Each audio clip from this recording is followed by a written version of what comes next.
Steen Enterprises, the Curry Law Firm, and Roper's St. Francis Healthcare. Thank you for watching the Blitz on 2. I'm Brianne Welch. This is Logan Reaver. It is playoff time here in the Low Country. We had some good November football for some teams. It wasn't good for everybody. Yeah, I was going to say it was good in a lot of areas, and some it was a little bit more tough to watch. We'll show you why throughout. But getting a postseason W is really never easy, and there'd be no better example of that than tonight, as we're talking about. Oh yeah, some great games as always. Before we get started with highlights, here are some storylines. The most obvious one, playoff time. Which team stepped up to move on to the second round? Meanwhile, it is the second round of the Skiza playoffs. First Baptist Porter-Gaud fighting for a chance to play in the title. 7 of our 5A schools are in action tonight. We're going to lose a few as we have so many low country battles going on. And of course, our game of the week. Blitz on 2, Game of the Week, sponsored by the Curry Law Firm.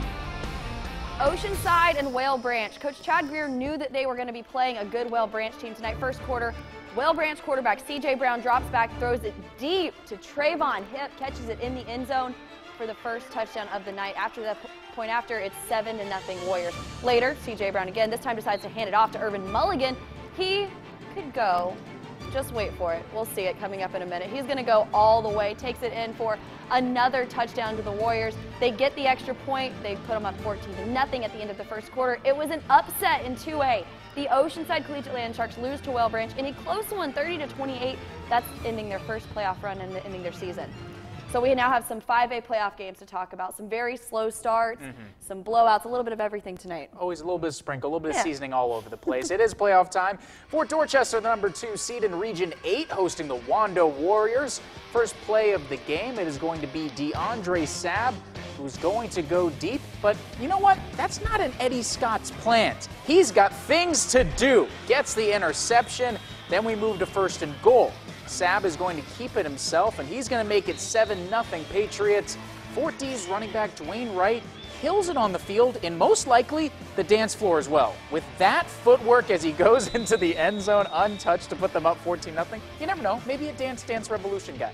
Just an offensive clinic as Sabb throws a touchdown pass to Daquan Simmons to put the Patriots up 20-0. So what was a close game when they met earlier in the season, which we talked about a lot, that was not the case tonight. Fort Dorchester scored a whole lot of points. They end up with 61. They shut them out 61-0.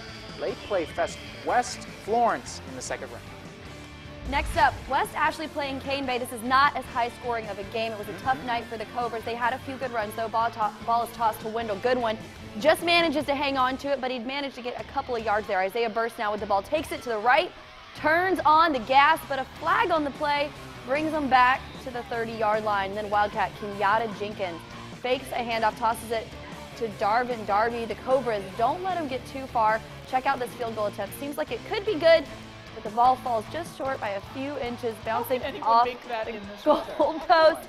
You just gotta, I don't know, be lucky. Bit of bad luck there. West Ashley, they beat Cane Bay 16-9. The Cobras finished their season 5-6. Next up for West Ashley is Dutch Fork.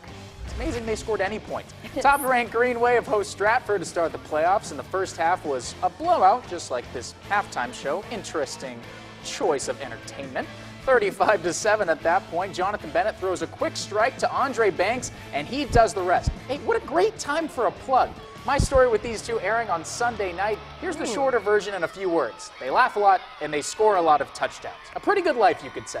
Somerville up 42-7 after that, and with a comfortable lead, they run on the running backs. Gary and Larry makes a defender miss and finds the end zone 49-7 now. All the running backs getting in on the action. Jamario Bellamy finds it, and he takes it to the house as well. We only show you all the garbage time points, but it goes to show what kind of game this was. 62-7. They'll play Carolina Forest next week. We have one more 5A game in our area. Irmo coming to take on top-seeded Berkeley. Now, Irmo would have a little trouble in the first quarter. John Reagan looking for his man, finds him. Stag Demon Navarre finds the ball, picked off, Stag possession. Quarterback Eric Tuttle to Durbin Pesnell. We've seen it all year. Almost gets away, but has a linebacker hanging on. Again, Tuttle finds DJ Chisholm. Something else we've seen, takes it straight up the sideline, but he's pushed out of bounds. The first touchdown of the game belongs to Irmo. Reagan throws it deep, and Jaden Shepard is there waiting, falls right into his hands. He stumbles into the end zone. This was not the story of the game. The Stags, they come on back, and they win it 48-33 to move on to the second round of the playoffs. Ashley Ridge's season is over. They lost to West Florence, as we told you earlier, 52-24. Talking 4A now, Colleton County was in Columbia tonight earlier on, taking on Lower Richmond in the first round. LR's band playing away, anchors in honors of Veterans Day. Colleton's Edwardian Stanzel, great name, drops back and hurls a long pass to Corey Smalls, who catches the ball, and he walks a tightrope on the sideline for Cougar TD. Then is going to be looking on in disbelief. Like, look at that man. He's like, what's going on? LR looks to score with a handoff to Taylor Oatley, who gets the Diamond Hornets back on the board. Cheerleaders going a little bit berserk, not too much though. Is gone, and then he's going to find Smalls again. He's gone with another Cougar TD. Colleton County is going to take this one 36-22, and they are moving on to after tonight. Another 4A matchup. This was a good one, within 1 point of each other most of the night, and with just 3 minutes left in the game, Brooklyn Casey led Buford 31-30 when the game said, nah, we're going to stop for a little bit. They're in a weather delay still as we speak. Hopefully we will have a final score for you Hopefully. Eventually they have to finish it. We still have more to come tonight on the Blitz, so don't leave us just yet. We have more. Plenty of highlights. 3A all the way to Skeeza. Low Country High School football is far from over. Stick around.